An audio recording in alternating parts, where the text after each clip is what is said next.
اور یوسف علیہ السلام کے خلاف سازشیں کرنے لگے۔ اللہ تعالیٰ نے اس واقعے میں موجود نشانیوں، حکمتوں، نصیحتوں اور دلائل کی طرف توجہ دلائی ہے۔ پھر حضرت یوسف علیہ السلام سے ان کے بھائیوں کے حسد کا تذکرہ فرمایا ہے۔ وہ سمجھتے تھے کہ ان کے والد ان کی نسبت حضرت یوسف علیہ السلام اور ان کے سگے بھائی بنیامین سے زیادہ محبت رکھتے ہیں، حالانکہ ہم جماعت کی جماعت ہیں۔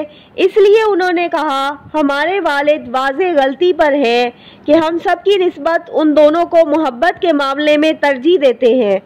پھر انہوں نے آپس میں مشورہ کیا کہ حضرت یوسف علیہ السلام کو قتل کر دیں یا کسی ایسی دور دراز جگہ پہنچا دیں جہاں سے واپس نہ آ سکیں، تاکہ والد کی محبت انہی کے لیے ہو کر رہ جائے اور انہیں زیادہ محبت اور توجہ حاصل ہو۔ ان کا ارادہ یہ تھا کہ بعد میں توبہ کر لیں گے۔ جب انہوں نے یہ فیصلہ کر لیا اور اس پر اتفاق کر لیا تو ان میں سے ایک نے کہا یوسف کو قتل نہ کرو۔ مجاہد رحمہ اللہ کہتے ہیں یہ کہنے والا شمعون تھا۔ سدی رحمہ اللہ کہتے ہیں وہ یہودا تھا۔ قتادہ اور محمد اسحاق رحمہ اللہ کہتے ہیں وہ سب سے بڑا بھائی یعنی روبن تھا۔ اس نے کہا اسے کسی گہرے کنویں میں ڈال دو کہ کوئی راہگیر نکال کر دوسرے ملک میں لے جائے، یعنی کوئی آنے جانے والا مسافر اسے لے جائے گا۔ یعنی اگر تمہیں ضرور وہ کام کرنا ہے جو کہہ رہے ہو تو جو کچھ میں کہہ رہا ہوں وہ کرو، کیونکہ یہ کام اسے قتل کرنے یا کہیں دور چھوڑ کر آنے سے آسان ہے۔ اس رائے پر اتفاق ہو گیا تو انہوں نے اپنی اس تدبیر کو عملی جامہ پہنانے کی کوشش شروع کر دی۔ وہ لوگ اپنے والد حضرت یعقوب علیہ السلام سے اصرار کرتے رہے حتیٰ کہ انہوں نے یوسف کو ساتھ لے جانے کی اجازت دے دی۔ جو ہی وہ لوگ آپ کی نظروں سے اوجھل ہوئے، انہوں نے یوسف سے گالی گلوچ اور زبان و عمل سے ایذا رسانی شروع کر دی۔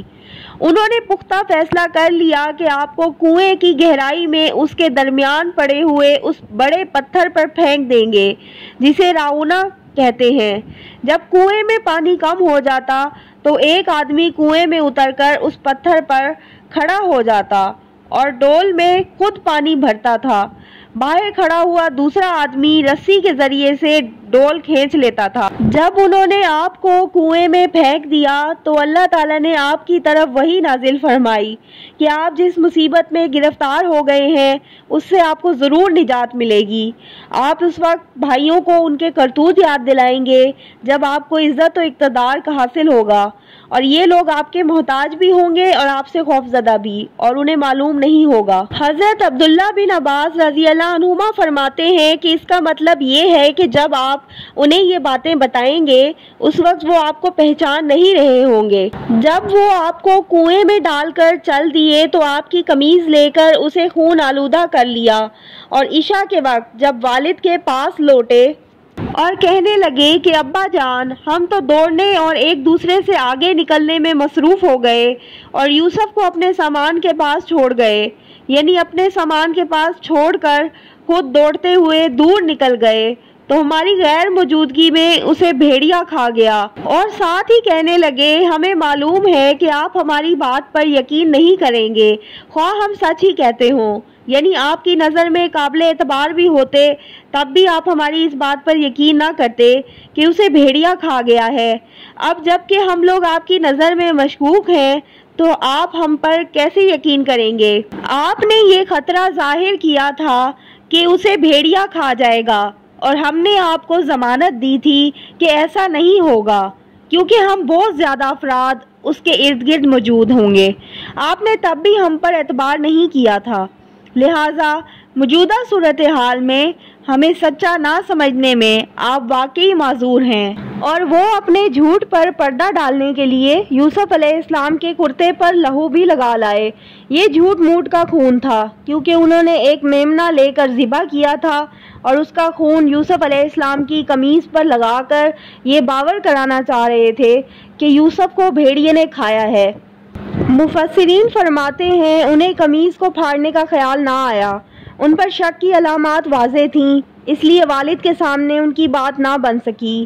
آپ جانتے تھے کہ وہ یوسف سے عداوت رکھتے ہیں اور اس بات پر ان سے حسد کرتے ہیں کہ والد کے دل میں ان کی محبت زیادہ ہے، کیونکہ ان پر بچپن ہی سے شان اور عظمت کے آثار نظر آتے تھے۔ اس لیے کہ اللہ تعالیٰ ان کو شرف نبوت سے نوازنا چاہتا تھا۔ جب وہ بہلا پھسلا کر انہیں لے گئے تو فوراً ٹھکانے لگانے کی کوشش کی تاکہ انہیں والد کی نظروں سے ہمیشہ کے لیے دور کر دیں۔ پھر جھوٹ موٹ کے غم کا اظہار کرنے کے لیے روتے ہوئے آئے اور یہ ان کی متفقہ سازش تھی۔ اس لیے حضرت یعقوب علیہ السلام نے فرمایا، حقیقت حال یوں نہیں ہے بلکہ تم اپنے دل سے یہ بات بنا لائے ہو۔ اچھا، صبر کہ وہی خوب ہے، اور جو تم بیان کرتے ہو اس کے بارے میں اللہ ہی سے مدد مطلوب ہے۔ یہ تھی میری آج کی ویڈیو۔ امید کرتی ہوں آپ کو ویڈیو بہت پسند۔ اگر آپ کو ویڈیو اچھی لگتی ہے تو میرے چینل کو لائک کریں، سبسکرائب کریں۔ اللہ حافظ۔